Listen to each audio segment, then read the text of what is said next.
শান্তি চুক্তি না হলে এমন পরিস্থিতির মুখোমুখি হবে যা ইরানের মানুষ ও নেতারা কল্পনাও করতে পারেনি।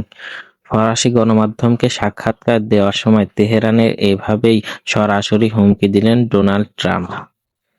আমেরিকার এই হুমকির মুখে ইরান কি নত হবে, না বিশ্ব মঞ্চে ট্রাম্পকে পাল্টা দুধড়ি দিবে তেহরান? অন্যদিকে এই যুদ্ধের কারণে একদিকে যেমন ইরানি পণ্যের দাম আকাশ ছুঁয়েছে, তেমনি মার্কিন ডলারের মান হু হু করে কমছে। এখন দেখতে হবে আসল বিষয়টা কি। সম্প্রতি চীন সফর শেষ করেছে মার্কিন প্রেসিডেন্ট ডোনাল্ড ট্রাম্প, তবে বেইজিং থেকে ইরানের ইস্যুতে বড় কোনো নমনীয়তা ইঙ্গিত দিতে পারেনি। উল্টো চীন সফর শেষ করেই ফরাসি সংবাদ মাধ্যমকে দেয়া এক বিশেষ সাক্ষাৎকারে ইরানের উপর চরম চাপ সৃষ্টি করছে ট্রাম্প। তিনি সাফ জানিয়ে দিয়েছেন যে তেহরানের জন্য এই মুহূর্তে আমেরিকার সাথে সমঝোতায় পৌঁছানো সবচেয়ে ভালো এবং এক পথ। আর তা না হলে ইরানকে ইতিহাসের সবচেয়ে কঠিন পরিস্থিতির মুখে পড়তে হবে।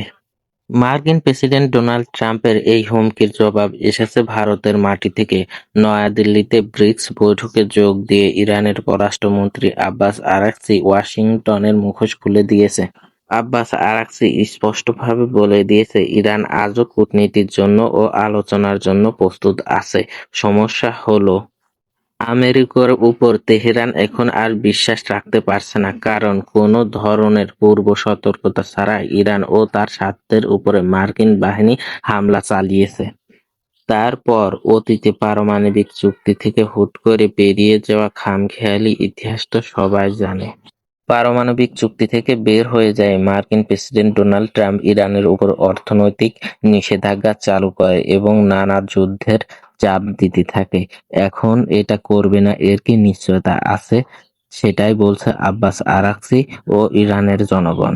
বিশ্ব তেল বাণিজ্যের সবচেয়ে গুরুত্বপূর্ণ রুট হলো হরমুজ প্রণালী। এই বৈঠকে এক বড় ঘোষণা দিয়েছেন ইরানের পররাষ্ট্রমন্ত্রী। তিনি জানিয়েছেন, চলমান যুদ্ধে বা উত্তেজনা শেষ হওয়ার পর হরমুজ প্রণালী তেলবাহী ও বাণিজ্যবাহী জাহাজ চলাচলের জন্য একটি পূর্ণাঙ্গ নতুন নিরাপত্তা কাঠামো আনা হবে।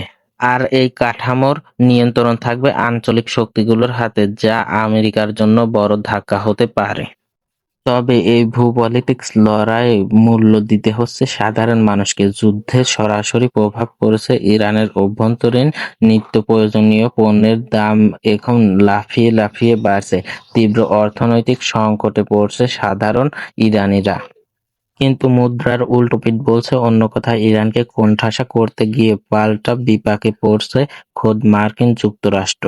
এই যুদ্ধকালীন সময়ে অস্থিরতার কারণে আন্তর্জাতিক বাজারে মার্কিন ডলারের একচ্ছত্ব আধিপত্যর বড় ধাক্কা লেগেছে।